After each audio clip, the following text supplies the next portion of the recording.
कृष्ण जन्माष्टमी को गोकुल अष्टमी के रूप में भी जाना जाता है। ये एक पवित्र और प्रसिद्ध त्योहार है जो भगवान विष्णु के 10वें अवतारों में से 8वें और 24वें अवतारों में से 22वें अवतार श्री कृष्ण के जन्म के रूप में मनाया जाता है। हिंदू धर्म में श्री कृष्ण जन्माष्टमी को बहुत ही महत्वपूर्ण त्योहार माना जाता है, जो कि भारत के अलावा दुनिया के कई देशों में मनाया जाता है। हर साल जन्माष्टमी का त्योहार भाद्रपद मास के कृष्ण पक्ष की अष्टमी तिथि को मनाया जाता है। भगवान कृष्ण के भक्त इस दिन को बेहद ही धूमधाम से मनाते हैं। ये त्योहार अधर्म पर धर्म की जीत का त्योहार है। द्वापर युग में जब पृथ्वी पर कंस का अत्याचार बढ़ गया था, कंस के अत्याचारों से लोगों को मुक्ति दिलाने के लिए भगवान कृष्ण का जन्म हुआ। भगवान कृष्ण का जन्म मथुरा के कारागार में हुआ था। भगवान कृष्ण की पूजा करने के लिए जन्माष्टमी का दिन सबसे शुभ माना जाता है। ऐसा कहा जाता है कि इस दिन भगवान श्री कृष्ण की पूजा करने से मनचाहे फल की प्राप्ति होती है। जन्माष्टमी के दिन जयंती योग का निर्माण हो रहा है। ऐसे में श्री कृष्ण का व्रत करने से अक्षय पूर्ण फल की प्राप्ति हो सकती है। मान्यता है कि भगवान श्री कृष्ण को शरणागत रहने वाले लोगों को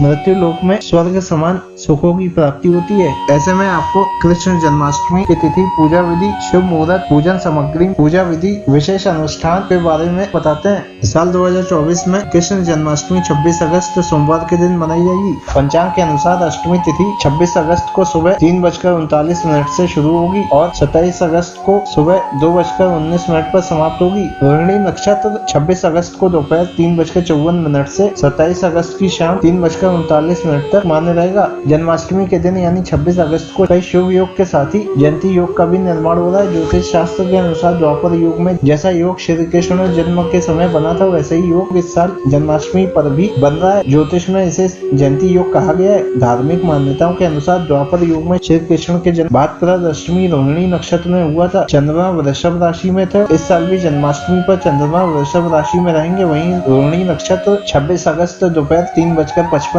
से अगले दिन दोपहर 3:38 तक मान्य रहेगा। जन्माष्टमी पूजा मुहूर्त के अनुसार जन्माष्टमी के शुभ दिन पर पूजा के लिए शुभ मुहूर्त 26 अगस्त की देर रात्रि यानी 27 अगस्त सुबह 12 बजे से लेकर सुबह 12:45 तक रहने वाला है। इस दौरान पूजा की कुल अवधि 45 मिनट तक रहेगी। इस दिन स्वार्थ सिद्धि योग का भी निर्माण हो रहा है। योग का समय 26 अगस्त दोपहर 3:55 से लेकर 27 अगस्त को सुबह 5:57 तक मान्य रहेगा।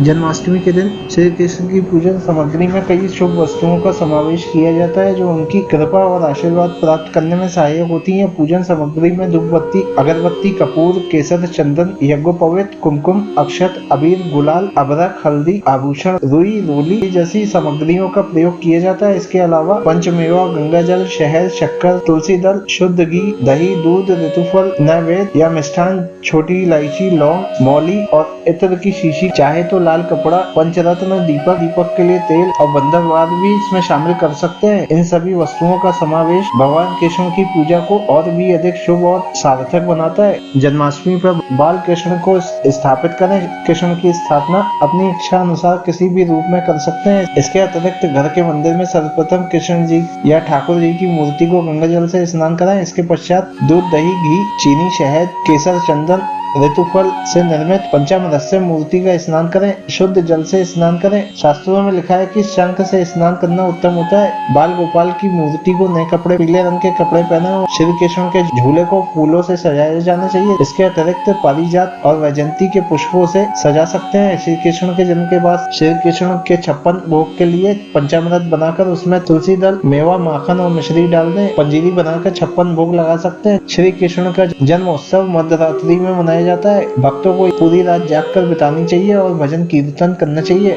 मध्य रात्रि में लड्डू गोपाल को भोग लगाकर उनकी पूजा करें और फिर आरती करें। पूजा में हुई गलतियों के लिए श्री कृष्ण से क्षमा याचना मांगे। फिर नैवेद्य का प्रसाद सभी श्रद्धालुओं में वितरित करें। श्री कृष्ण के भजन और कीर्तन गाएं। उनके बाल रूप की कल्पना करते हुए उनकी लीलाओं का स्मरण करें। इस प्रकार भक्ति और श्रद्धा के साथ जन्माष्टमी पर श्री कृष्ण की पूजा की जाती है। जन्माष्टमी के दौरान किए जाने वाले अनुष्ठानों में श्री कृष्ण का व्रत रखने का विशेष महत्व होता है। भक्त इस दिन उपवास रखते हैं और निराहार रहकर भगवान की आराधना करते हैं। कुछ भक्त फल और दूध का सेवन करते हैं, जबकि अन्य भक्त पूर्ण उपवास रखते हैं। उपवास का उद्देश्य शरीर और मन को शुद्ध करना है ताकि भक्त भगवान कृष्ण के इस जन्म की खुशी में पूरी तरह शामिल हो सके। कृष्ण जन्माष्टमी पर श्री कृष्ण की झांकियों का विशेष महत्व होता है। मंदिर और घरों में भगवान श्री कृष्ण के जीवन से संबंधित झांकियां सजाई जाती हैं। भगवान कृष्ण के बाल स्वरूप को झूले में बैठाकर झुलाया जाता है। भक्त भगवान को झूला झुलाते हैं और उनकी महिमा का गुणगान करते हैं। जन्माष्टमी के अवसर पर रासलीला और नाटकों का भी आयोजन किया जाता है। इसमें भगवान श्री कृष्ण के जीवन की प्रमुख घटनाओं का मंचन किया जाता है, जैसे गोवर्धन पर्वत उठाना, कंसवध और राधा कृष्ण की लीलाएं। ये आयोजन धार्मिक आस्था के साथ साथ सांस्कृतिक धरोहर को भी सजाए रखते हैं। महाराष्ट्र और उत्तर भारत में कृष्ण जन्माष्टमी पर दही हांडी का आयोजन होता है। इस खेल में दही और मक्खन से भरी हांडी को ऊंचाई पर लटकाया जाता है और युवा समूह मानव पिरामिड बनाकर उसे तोड़ने का प्रयास करते हैं। ये आयोजन भगवान कृष्ण की माखन चोरी की लीलाओं की स्मृति में किया जाता है। पूरे दिन भक्तजन भगवान कृष्ण के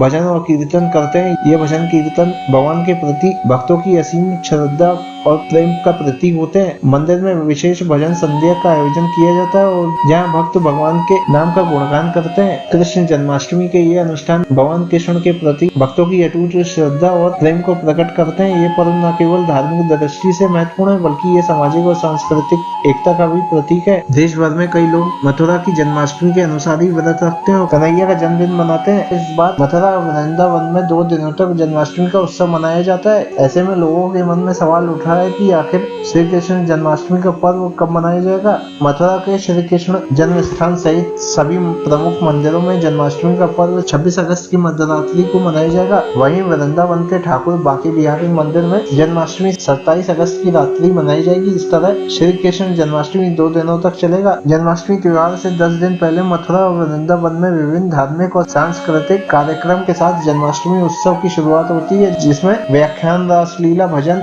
और कीर्तन शामिल है। कृष्ण के जन्म के सम्मान में भक्तगण वृंदावन में इकट्ठा होते हैं, जहाँ 400 से ज्यादा कृष्ण मंदिर है। एक अनोखे रात्रिकालीन अनुष्ठान के लिए, जिसे अभिषेक कहा जाता है, जिसके दौरान वे भगवान को दूध, दही, शहद, घी और जल के मिश्रण से नहलाते हुए देखते हैं। 56 भोग इन जगहों की एक उल्लेखनीय प्रथा है, जिसमें भक्तों को प्रसाद के रूप में 56 अलग अलग खाद्य पदार्थ दिए जाते हैं। इसके अलावा शहर में दही हांडी उत्सव भी मनाया जाता है, जो भगवान श्री कृष्ण की नटखट शरारतों और मक्खन के प्रति उनके शुरुआती प्रेम पर आधारित है।